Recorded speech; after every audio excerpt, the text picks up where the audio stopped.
네, 문재인 대통령께서 국회 인사청문 경과 보고서가 없는 장관 후보자에 대한 임명 강행을 기어코 10번째까지 채우려고 하시는 것 같습니다. 그동안 바른미래당은 청와대의 계속된 인사검증 실패에 대한 책임 추궁과 인사청문 보고서가 채택되지 못한 후보자에 대해서 지명 처리나 자진 사퇴를 지속적으로 요구했습니다. 그럼에도 대통령이 임명 강행으로 답한다면 청와대와 대통령의 불통과 일방 통행이 극에 달했음을 보여주는 일일 것입니다. 그동안 제기된 이번 인사에 대한 몇 가지 문제를 정리해서 말씀드리고자 합니다. 먼저 8번이나 진행된 임명 강행을 계속하면서도 잘못된 인사검증 시스템을 전혀 고치지 않고 있습니다. 검증 시스템을 고치겠다고 했지만 만 2년이 다 되도록 전혀 고쳐지지 않았습니다. 둘째로 국회를 무시하고 국민 여론을 철저히 무시하고 있습니다. 국민 여론도 장관 후보자들에 대해서 부적합하다고 판단하고 있습니다. 셋째, 인사청문제도의 모순이 드러났지만 이를 고치려는 노력이 없습니다. 인사청문회의 본래 의미를 현저하게 퇴색시키고 있습니다.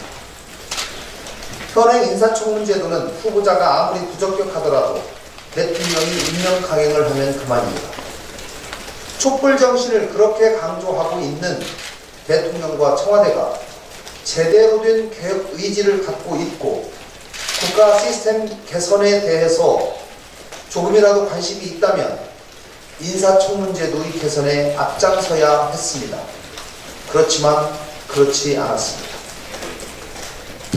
마지막으로 계속된 실패와 무능을 보여준 인사검증 책임자에 대해 지나친 집착을 보여줌으로써 여야 간의 정쟁을 초래하고 있습니다.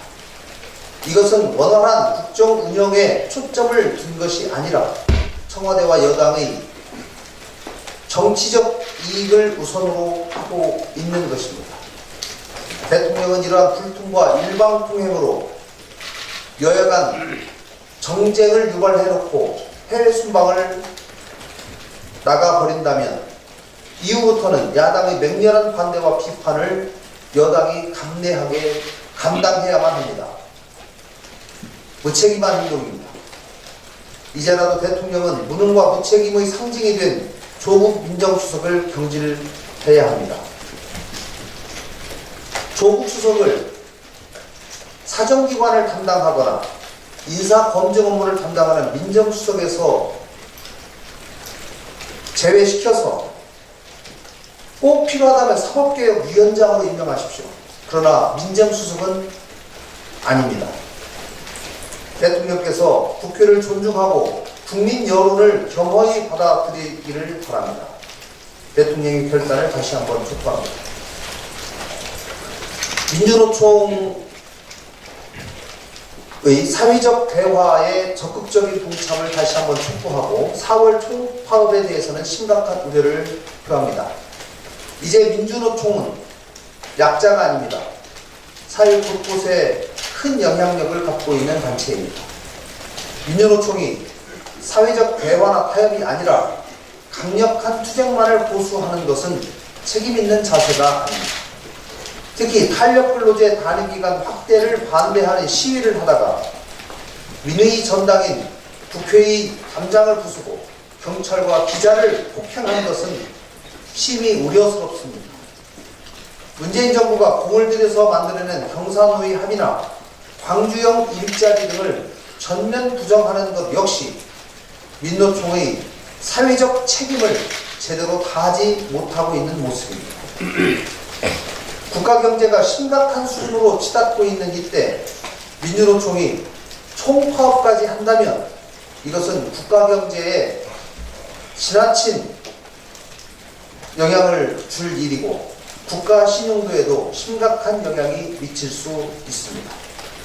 이러한 민노총의 과격한 행동은 역대 정권 중에서 노조와 가장 친화적인 정부라고 할 수 있는 문재인 정부와 민노총 스스로에게 국민들의 외면을 가져올 것입니다. 민노총의 고립을 자초하게 될 것입니다. 민노총의 사회적 대화에 대한 적극적 참여를 촉구합니다. 우리 사회의 거대한 영향력을 지닌 단체로서 책임감 있는 행동을 다시 한번 촉구합니다.